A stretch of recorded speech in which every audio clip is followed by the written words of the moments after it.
Welcome to the TCO. I am the Corrupted Otaku, bringing you another anime review. Today I'm going to be reviewing a movie called The King of Thorns.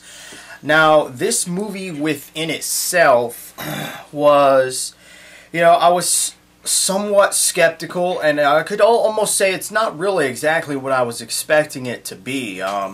So basically, to sum this up, the basic gist of the story is basically an epidemic is released. They obviously nickname it Medusa for reasonings being that, eventually it does something to a person on the cellular level and they basically turn into stone, a statue. Obviously dead, deceased, no longer living, no longer functioning, no longer moving.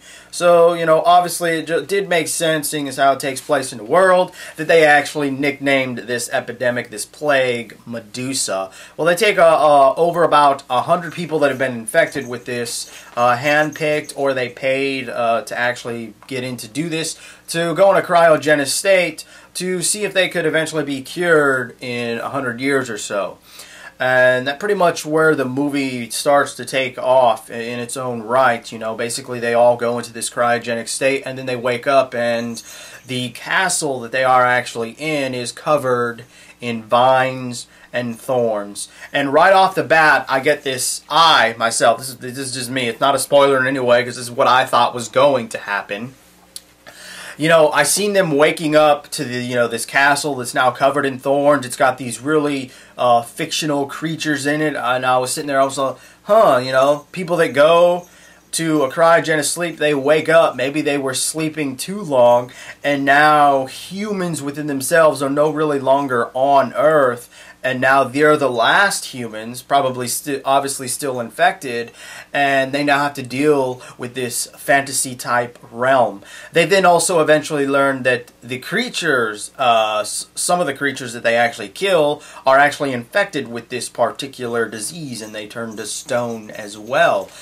And I thought that was a good concept, a good idea, and I liked that, and that's where I thought it was going. But then it did a complete twist. And not really a good twist, It was one of those twists where it was like, I would have rather them to have continued on the path that I thought they were going down, rather than going down the path that they chose to go down. They went from making it a very mysterious anime to where, hey, here are these peoples, they have this disease, we put them in a cryogenic state, they wake up, hundreds or whatever years later, and, the entire world would be fucked up. I thought that idea and concept would be really freaking cool. Like it would make a really good story. But unfortunately, that's not exactly what you get. To kind of quickly sum it up, very minor spoiler. Apparently, they only actually were asleep for about 45 minutes or so. And we then start getting to this more mystical, magical, alien type thing going on. There's this, apparently the first person ever infected with the disease is a little girl named Alice. And they end up putting her in a machine or something of that nature, and it allows her to make her dreams or realities come true. So it was rather odd and weird. And not to mention that she actually can do this within herself, because they end up killing this really funky looking monkey type thing. And that's when they ultimately alliterate that this girl actually created this creature from the depths of her mind, and obviously she wants to become studied, etc., etc., etc. And then, our casting crew for at least, the majority of the movie, we got Kasumi, which is a young teenage girl, her twin sister, Shizuku,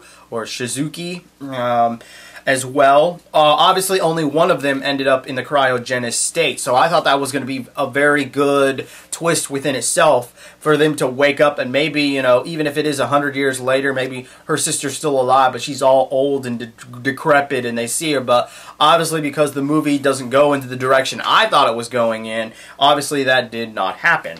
We also introduced, we got Marco, who's basically like a prison kind of guy. At least that's what they leave us to believe. But then ultimately his back history ultimately changed. There's a lot of defiance and betrayal going on. Well, not real major betrayal like, oh my god, that type of thing. More like the kind of betrayal of like, oh, you know, they're working with someone else. They were working together. That kind of betrayal. We have a little kid. His name is Timothy. Ron and Katherine. She actually lost her. I believe it was one of her children. So she actually immediately takes to the young boy Timothy in the essence that she is going to protect him better than she could protect her own child. Kasumi and Shizuku actually lost both their mother and their father to Medusa, and they were both infected by it. But only one of them was actually chosen to go into the cryogenic state. There's a lot of twists and turns. Some of the twists and some of the turns I liked, I enjoyed. You know, some of them got me thinking of where the movie could go, where it was going to go, but ultimately being completely wrong. Did I like where it went? You know, I enjoyed the movie for what it was, but I think I would have rather them to have gone down what I had said earlier, in the sense that, you know, they wake up and they're in a completely new world. Maybe there is some humans maybe they do or don't have a cure, you know, hundreds of years later, whatever the case may be. I thought that sounded like a very interesting plot. But again, like I said, it's only been like around 45 to an hour since they were actually put to sleep, so it's not really that long within itself. There's just a lot of mystery going on, a few twists and few turns. In fact, massive twists when it comes to the main character Kasumi and her twin sister. But everything's just twisting, and it was just like, wow, I was not expecting that. I enjoyed it for what it was worth. And yes, I could probably more than likely see me buying this on Blu-ray. I also heard there's a manga series. It's approximately like 6 or 7 mangas, so I'm probably going to pick that up and check that out as well. But ultimately, you know, King of Thorns, I'm going to have to give it a 4 out of 5. You know, it wasn't too bad. Most of the things that I found wrong with it were more of a personal thing, like I didn't like where the direction it went, but overall it was relatively good in my opinion. You know, it kept on pace, it kept on track. The voice acting wasn't too bad within itself. The animation, I really did enjoy the animation, so that pretty much sums that up. I hope you enjoyed this review of King of Thorns, and I will see you next time on the TCO.